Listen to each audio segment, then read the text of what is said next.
us how Carson's doing. He's actually way better than I expected him to be. We got in there. He was cracking jokes with us, telling us to keep the energy up at practice, just like he would want it to be. And like Thomas said, he just texted us on our way up here and told us to take care of business on Friday, and I know doing that will make him happy. That, to me, just says so much about the guy that he is, but just in your own words. Carson is a leader. If I had a son, I would want him to act just like Carson. I aspire to be like Carson. He's our hero. He does everything right. In the weight room, he never skips reps. He's just that guy that everybody looks up to. Are all of you able to go up together? Yes, ma'am. We'll all be up there with him. Yeah, we'll be up there to be able to go there with him.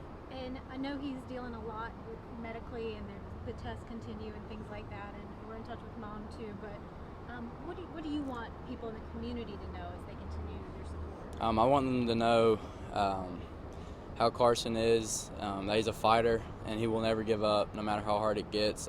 He'll walk out of that hospital. The doctors told him he was paralyzed, but he's not paralyzed. He'll be able to walk out of that hospital. That's just who he is. So I'm hearing a lot of determination. 100%. How can you just tell us in the days ahead what you guys plan to do in the weeks, months ahead to get him where he wants to be, like you said, walking out this hospital at some point? As a team, we're just going to be up here as much as we can, rallying behind him. He supports us through everything. Like Thomas said, anytime we're going through something, he's with us. He's always first one out of the locker room, just leading us, and so we want to be there to support him through all of this. What do you think he and the family needs right now from the community, from you guys? Just support. Like Thomas said, our community is small, and when tragedy happens, everybody rallies behind each other, and everybody picks each other up. Carson's my quarterback. We've been with him 4 years at high school. He transferred in my 8th grade year, but he was ineligible to play with us, so I really got to know him in high school. So. Now, what I know about football, you guys always have each other's backs. Yes. And that's like the essential. Tell us how that comes into play when Carson's going through something like this. As you can see, I mean, these guys behind me, they're here for him. We have his back no matter what, and he had our back. That guy was our leader. Anytime we were going through something, you could always turn around and there was Carson right behind you, always there to pick you up. So. Have you been into the hospital yet? This is my first time. I know these guys have been there a couple of times to see him, so this will be my first time seeing him since the accident. Have you texted with him or communicated at all? Yes, ma'am. I sent him a text the night after the incident, and then he just texted us this morning, actually, as we were on our way out here, and he told us to get after it at practice today and go beat McNair Friday. So.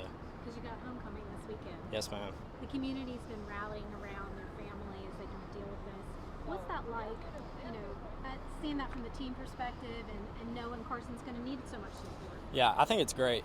We have a great hometown.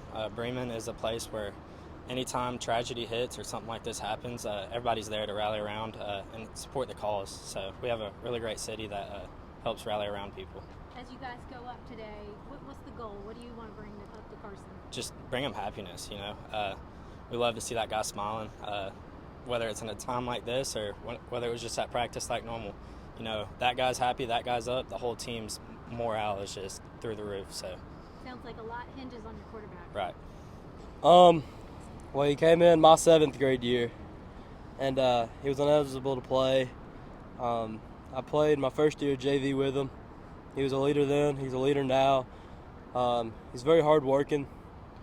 His spirits are always high. One thing that stands out to me is he loves God, so it's really great.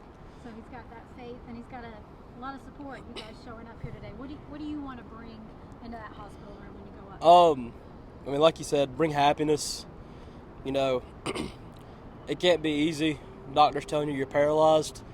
But I know Carson in his brain, he's just taking a break from walking right now. He's definitely not paralyzed. So it was just every day after school, he's the first one I saw on the field. He's the quarterback. He's in the huddle. He's always encouraging, pick your head up. Whenever I had bad snaps, he'd always come hit me, tell me I'm good. It was always encouraging. In the weight room, he was always, hey, let's get this, let's do this. After practice, hey, we're getting 1,000 snaps, let's go, let's do this. So always encouraging.